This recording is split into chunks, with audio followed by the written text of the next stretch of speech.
සුබ දවසක් ඔයාලා හැමෝටම මැට්ලංකා ටියුටෝරියල් YouTube channel එක වෙනුවෙන් ඔයාලා හැමෝම ආදරෙන් පිළිගන්නවා. මීට කලින් අපි වීඩියෝ කීපයකින් උසස් පෙළ සංයුක්ත ගණිතයට අදාළව පාඩම් කීපයක් කතා කරලා අවසන් කරා. එතකොට ඒ අතර සංඛ්‍යානය, සම්භාවිතාව, සංකරණ හා සංයෝජන, න්‍යාස මෙන්න මේ පාඩම් ටික අපි දැනට කතා කරලා ඉවරයි. අද අපි ඉගෙන ගන්න යන්නේ උසස් පෙළ සංයුක්ත ගණිතයට අදාළ තවත් වැදගත් පාඩමක්. අසමානතා කියන පාඩම. ඉතින් වීඩියෝ එක මම දැක්කා නම් කෙනෙක් කමෙන්ට් එකක් දාලා තිබුණා අසමානතා පාඩම කරලා දෙන්න කියලා. ඒක නිසා තමයි මම අසමානතා පාඩම ඊළඟට කරන්න හිතුවේ. එහෙනම් වැඩි කතා කරන්නේ නැතුව අපි පාඩමට යමු. මුලින්ම අපි මේ අසමානතා පාඩමේ දැනගන්න ඕන වැදගත් ප්‍රමේයයන් 9ක් තියෙනවා. අපි මේ ප්‍රමේයයන් 9 එකින් එක කතා කරලා ඊට පස්සේ අසමානතා පාඩමේ ඉතුරු ටික කතා කරමු. එහෙනම් මුලින්ම මම පළවෙනි ප්‍රමේය කරන්න.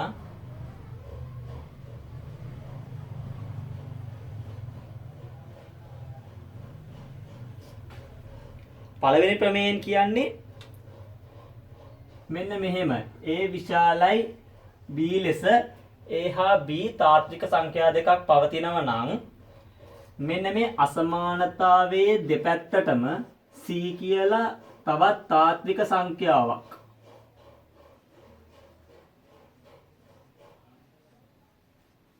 එකතු කරොත් මෙන්න මේ අසමානතා ලකුණ වෙනස් වෙන්නේ නැහැ. ඒ කියන්නේ A ධන C විශාල වෙනවා B ධන C ට.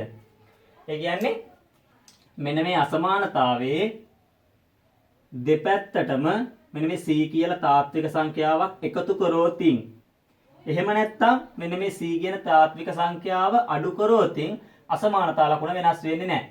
ඒ කියන්නේ මෙන්න මේ ප්‍රතිඵලය වෙනවා. ඒ වගේම මෙන්න මේ ප්‍රතිඵලයක් වෙනවා. ඔන්න ඕක තමයි අසමානතාවයේ පළවෙනි ප්‍රමේයයෙන් කියන්නේ. ඊට පස්සේ අපි දෙවෙනි ප්‍රමේයයට යමු. ඒතර දෙවෙනි ප්‍රමේය කියන්නේ A විශාලයි B ලෙස තාත්වික සංඛ්‍යා දෙකක් තියෙනවා. එතකොට මේ අසමානතා ලකුණෙන් දෙපැත්තෙම තියෙන තාත්වික සංඛ්‍යා තවත් ධන සංඛ්‍යාවකින් ගුණ කරොත් මේ අසමානතා ලකුණ වෙනස් වෙන්නේ නැහැ. ඒ කියන්නේ මොන මේ විශාලයි B ලෙස වදන මෙන්න මෙම P කියලා ධන සංඛ්‍යාවකින්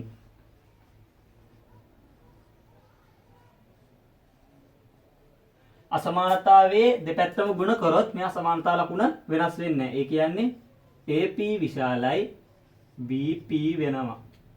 මෙන්න මේක තමයි දෙවෙනි ප්‍රමේයෙන් කියන්නේ. එතකොට සරලව අපි දැනගන්න ඕන දේ තමයි දෙවෙනි ප්‍රමේයෙන් කියන්නේ අසමානතාවයක් මොකක් හරි ධන සංඛ්‍යාවකින් ගුණ කරොත් එහෙම නැත්නම් ධන සංඛ්‍යාවකින් බෙදුවොත් අසමානතා ලකුණ වෙනස් වෙන්නේ නැහැ. ඒ කියන්නේ මෙන්න මෙහෙමත් වෙනවා. ඔය දෙකම හරි. එතකොට ඔන්න ඕක තමයි දෙවෙනි ප්‍රමේයෙන් කියන්නේ. ඊට පස්සේ අපි තුන්වෙනි ප්‍රමේයට යමු.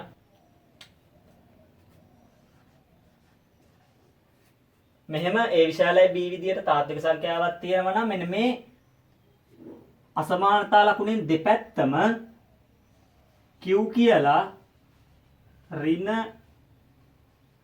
තාත්වික සංඛ්‍යාවකින් ගුණ කරොත් අසමානතා ලකුණ මාරු වෙනවා. ඒ කියන්නේ AQ කුඩයි BQ වෙනවා. හතරවෙනි ප්‍රමේයෙන් කියන්නේ මෙන්න මෙහෙම එකක්. A කියලා තාත්වික සංඛ්‍යාවක් තියෙනවා. A විශාලයි B ට වඩා. එතකොට මේ දෙකම විශාලයි බිඳුවට වඩා. මෙන්න මෙහෙම වෙනවා නම් 1 යට A කුඩා වෙනවා 1 යට B ට. මෙන්න මේක තමයි හතරවෙනි ප්‍රමේයෙන් කියන්නේ. එතකොට මෙතන අපිට පැහැදිලි A B ට වඩා විශාල එකක්. අපි උදාහරණයක් විතර ගමු. දැන් 5 විශාලයි 3නේ. එතකොට මෙන්න මේ ප්‍රමේයෙන් කියන්නේ 1 බෙදීම 5 කුඩා වෙනවා 1 බෙදීම 3. එතකොට හරිනේ මේ අසමානතාවයට පැහැදිලිනේ. මෙන්න මෙහෙම එකක් තමයි හතරවෙනි ප්‍රමේයෙන් කියන්නේ. පස්වෙනි ප්‍රමේයෙන් කියන්නේ මෙන්න මෙහෙම A විශාලයි B ලෙස තාත්වික සංඛ්‍යා දෙකක් තියෙනවා. ඒ වගේම B විශාලයි C ලෙසත් තාත්වික සංඛ්‍යා දෙකක් තියෙනවා නම් A විශාලයි C වෙනවා. එතකොට අපිට පැහැදිලි මෙහෙම සංඛ්‍යා රේඛාවක් ගත්තොත් මේ තියෙන්නේ B නා A B ට වඩා විශාලයි. එහෙනම් A මෙහෙ තියෙන්න ඕන. B C ට වඩා විශාලයි. එහෙනම් C මෙහෙ තියෙනවා. එහෙනම් අපිට පේනවා A C ට වඩා විශාලයි කියලා. මොනෝක තමයි 5 වෙනි ප්‍රමේයය කියන්නේ. ඊට පස්සේ 6 වෙනි ප්‍රමේය. 6 වෙනි ප්‍රමේයය කියන්නේ මෙන්න මෙහෙම A විශාලයි B ලෙස තාත්වික සංඛ්‍යා දෙකක් පවතිනවා. ඒ වගේම C විශාලයි D ලෙසත් තාත්වික සංඛ්‍යා දෙකක් පවතිනවා නම් A ධන C විශාලයි B ධන D වෙනවා. ඔන්න ඕක තමයි 6 වෙනි ප්‍රමේයය කියන්නේ. ඊට පස්සේ අපි 7 වෙනි ප්‍රමේයයට යමු. 7 වෙනි ප්‍රමේයය කියන්නේ A විශාලයි B විශාලයි බිඳුව ලෙස අසමානතාවයක් පවතිනවා. C විශාලයි D විශාලයි බිඳුව ලෙසත් අසමානතාවයක් පවතිනවා නම් AC විශාල වෙනවා BD ට.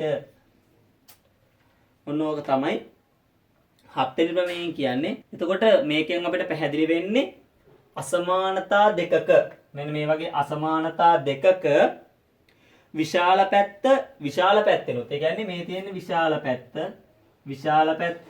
පැත්තෙනුත් කුඩා පැත්තෙනුත් ගුණ කරෝතින් අසමානතා ලකුණ වෙනස් වෙන්නේ නැහැ. ඊට පස්සේ අපි යන් 8 වෙනි ප්‍රමේයයට. 8 වෙනි ප්‍රමේයයෙන් කියන්නේ මෙන්න මෙහෙම. A විශාලයි B විශාලයි බිඳුව ලෙස තාත්වික සංඛ්‍යා දෙකක් පවතිනවා නම් මෙන්න මෙහෙම A B කිසියම් බලයකට නැංවුවොත් මෙන්න මේ විදියට AN BN විදියට කොහොම බලයකට නැංවුවොත් අසමානතා ලකුණ මාරු වෙන්නේ නැහැ. ඒ කියන්නේ A විශාලයි B නම් A ගේ n කියලා බලයක් ගත්තොතින් ඒ වගේම B ගෙත් n කියලා බලයක් ගත්තොතින් අසමානතා ලකුණ පෙර පරිදිමයි වෙනස් වෙන්නේ නැහැ. ඔන්න ඔක තමයි 8 වෙනි ප්‍රමේයයෙන් කියන්නේ. හැබැයි මෙහෙම අසමානතා ලකුණ මාරු නොවෙන්න නම් මෙන්න මේ n ධන සංඛ්‍යාවක්ම විය යුතුමයි. මෙන්න මේ n ධන සංඛ්‍යාවක් විතරයි. n ධන සංඛ්‍යාවක් වුණොත් තමයි මෙන්න මේ සංඛ්‍යා දෙක n කියලා බලයකට නැංවුවොත් අසමානතා ලකුණ මාරු වෙන්නේ නැත්තේ. අපි උදාහරණයක් ගමු මෙහෙම 3 විශාලයි 2. මම එතකොට මේ දෙකම දෙවෙනි බලයට නංවනවා. එතකොට 3 වර්ගය 9යි 2 වර්ගය 4යි. එතකොට අසමානතා ලකුණ මාරු වෙන්නේ නැහැ. ඊට පස්සේ යන් අපි 9 වෙනි ප්‍රමේයයට. 9 වෙනි ප්‍රමේයයෙන් කියන්නේ මෙන්න A විශාලයි B විශාලයි බිඳුව ලෙස තාත්වික සංඛ්‍යා දෙකක් පවතිනවා. ඒක n කියලා බලයකට නංවනවා. හැබැයි n කියන්නේ ඍණ සංඛ්‍යාවක්. එහෙම වුණොතින් AN කුඩයි BN වෙනවා. ඒ කියන්නේ අසමානතා ලකුණ මාරු වෙනවා. උදාහරණයක් මම මේව ගන්නම්. දැන් ඔන්න 3 විශාලයි 2යි. මම මේ දෙකම ඍණ බලවලට නංවනවා. මම ගන්නවා ඍණ 2. ඍණ 2 බලය ගන්න. 3 ඍණ දෙවෙනි බලය කීයද? 1 යට 3 වර්ගය කියන්නේ 1 බෙදීම 9යි. 2 ඍණ දෙවෙනි බලය ගමු. 2 බලය කියන්නේ 1 යට 2 දෙවෙනි බලය 1 බෙදීම 4යි. එහෙනම් අපිට පේනවා 1 බෙදීම 9 කුඩයි 1 බෙදීම 4යි. එහෙනම් ඍණ බලයකට නැංගුවොත් AN කුඩයි BN වෙනවා. එතකොට අපිට ඒකෙන් පැහැදිලි වෙන්නේ අසමානතා ලකුණ ඍණ බලයකට නැංගුවොත් මාරු වෙනවා. දැන් අසමානතා පාඩමේ අපි මූලික ප්‍රමේයන් 9 කතා කරා. එතකොට දැන් ඔයාලට දල අවබෝධයක් තියෙනවා කොහොමද කියලා. ඍණ සංඛ්‍යාවකින් ගුණ වුණොත් ඍණ බලයකට නැංගුවොත් ධන සංඛ්‍යාවකින් ගුණ කරොත් ධන බලයකට නැංගුවොත් අසමානතා ලකුණට මොකද්ද වෙන්නේ කියන එක සම්බන්ධව දැන් ඔයාලට අවබෝධයක් තියෙනවා. එතකොට දැන් මම කතා කරන්න යන්නේ අසමානතාව පාඩමේ තවත් වැදගත් මාතෘකාවක්. මෙන්න මෙතන ඉඳලා තමයි සාමාන්‍ය විභාග ගැටළු ගොඩක් නිර්මාණය වෙන්නේ. ප්‍රාන්තර ගැන තමයි මම කතා කරන්න යන්නේ.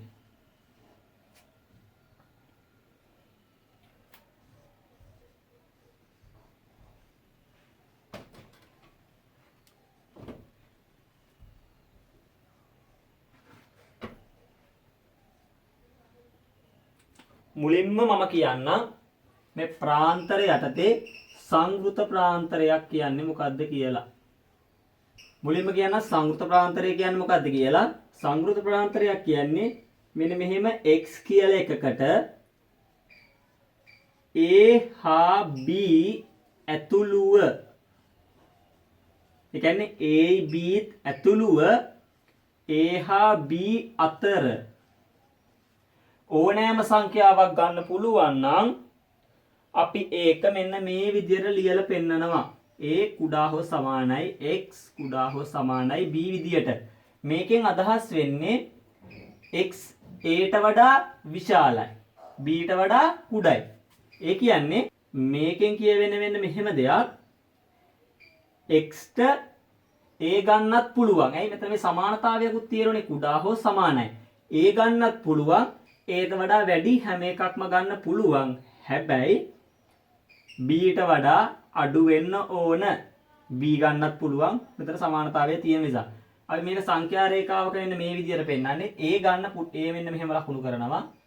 b මෙන්න මෙහෙම ලකුණු කරනවා.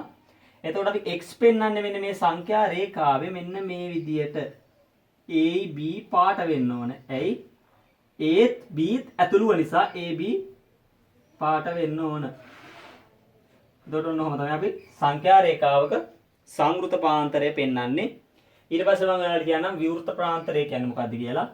විවෘත ප්‍රාන්තරයෙන් කියන්නේ මෙන්න මේ x ට a හා b අතර තියෙන ඒවා විතරක් නම් ගන්න පුළුවන් වෙන්නේ. a b ගන්න බැරි නම් අපි ඒකට කියනවා විවෘත ප්‍රාන්තරය කියලා. එතකොට අපි ඒක ලියලා පෙන්වන්නේ මෙන්න මේ විදියට. එතකොට මෙතන සමානතාවය නෑ. සමානතාවය තිබ්බොත් වැරදි. ඇයි සමානතාවය නැත්තේ? a b ගන්න බෑ. එතකොට මේක සංඛ්‍යා රේඛාවක පෙන්වන්නේ මෙහෙමයි. මේ තියෙන්නේ a, මේ තියෙන්නේ b. මේ බෝලේ පාට කරන්නේ නැහැ. ඇයි? a b ගන්න බැරි හන්දා. a b ගන්න පුළුවන් නම් විතරයි අපි මේක පාට කරන්නේ. එතකොට x තියෙන්නේ ඔන්න ඔය අතරේ. ඔන්න ඔහොමයි අපි සංඛ්‍යා රේඛාවේ ඒක පෙන්වන්නේ. ඊට පස්සේ ඊළඟ වැදගත් දේ තමයි අර්ධ විවෘත ප්‍රාන්තරය කියන එක. අර්ධ විවෘත ප්‍රාන්තරයත් මම මේ විදිහට පැහැදිලි කරලා දෙන්නම්. එතකොට අර්ධ විවෘත ප්‍රාන්තරය මෙන්න මෙහෙමයි. මෙන්න මේ x කියලා එකකට a ගන්න පුළුවන්. තව a හා b අතර තියෙන ඒවා ගන්න පුළුවන් නම් b හැර. එතකොට මේකෙන් මෙන්න මෙහෙම එකක් කියන්නේ x ට a අයිති වෙනවා. a හා b අතර තියෙන ඒවාත් අයිති වෙනවා. b අයිති වෙන්නේ නැත්තම් අපි ඒක වෙන මේ විදිහට පෙන්නනවා. a කුඩා හෝ සමානයි x කුඩයි b. එතකොට මෙතන සමානතාවය නැති හන්ද b ගන්න බෑ. b ට අඩු සෑම එකක්මයි a ට වැඩි සෑම එකක්මයි ගන්න පුළුවන්. එතකොට මේක අපි සංඛ්‍යා රේඛාවක වෙන මේ විදිහට පෙන්නන්නේ. a තියෙන පැත්තේ සමානතාවය තියෙන හන්ද ඒක පාට කරනවා. b ගන්න බැරි හන්ද ඒ පැත්ත පාට කරන්නේ. එතකොට ගන්න පුළුවන් ටික වෙන්නේ මෙන්න මේ ටික. ඔන්න ඔය ටික තමයි අපිට x ට ගන්න පුළුවන් වෙන්නේ. එතකොට මේ විදිහටම අපි මෙහෙම ගත්තොත් එතකොට අපි මේ විදිහට මෙන්න මෙහෙම ගත්තොත් x ට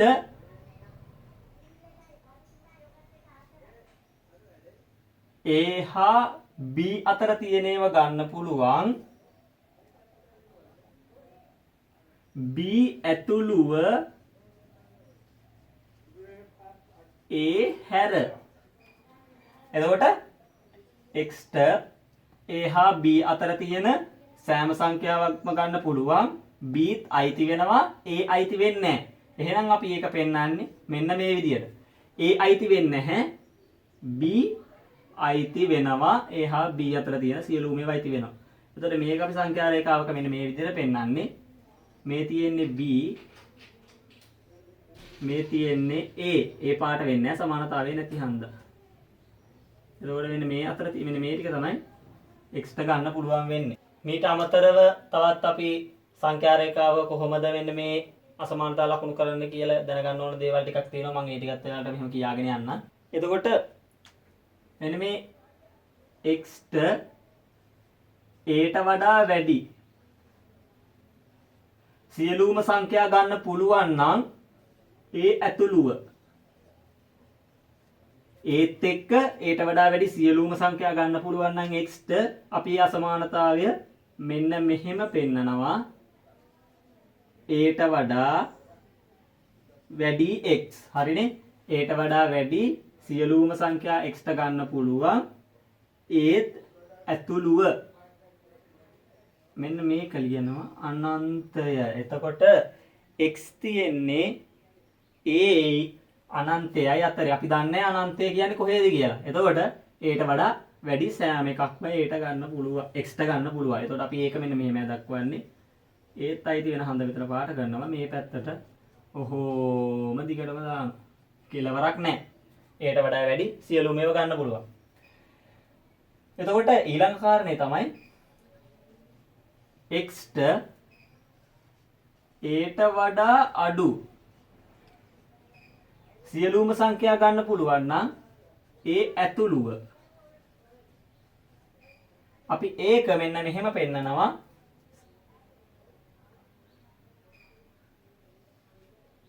ඒට වඩා x අඩුයි ඒත් ඇතුළුව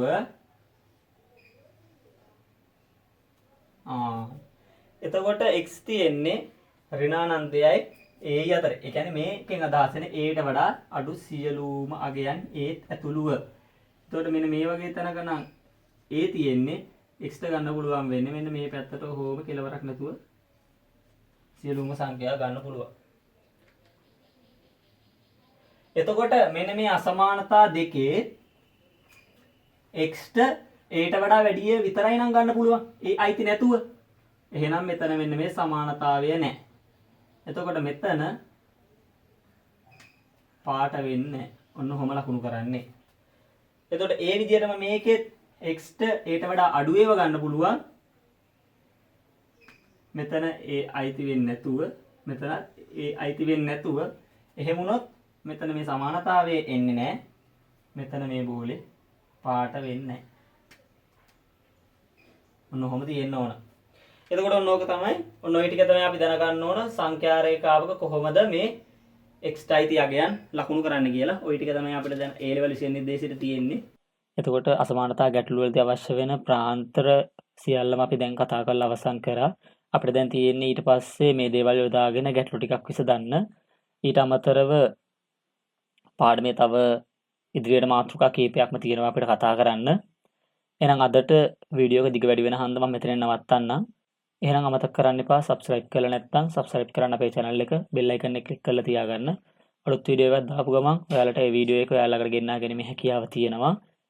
එහෙනම් වීඩියෝ එක share කරන්න, like කරන්න, comment කරන්න. ඔයාලට ප්‍රශ්න තියෙනවා නම් ගැටලු තියෙනවා නම් comment කරලා තියන්න. අනිවාර්යයෙන්ම ඔයාලට ඒකට විසඳුමක් දෙන්නම්. එහෙනම් තවත් අලුත් වීඩියෝ එකකින් ඉක්මනටම හමු වෙනකම් ඔයාලා හැමෝටම සුබ දවසක්.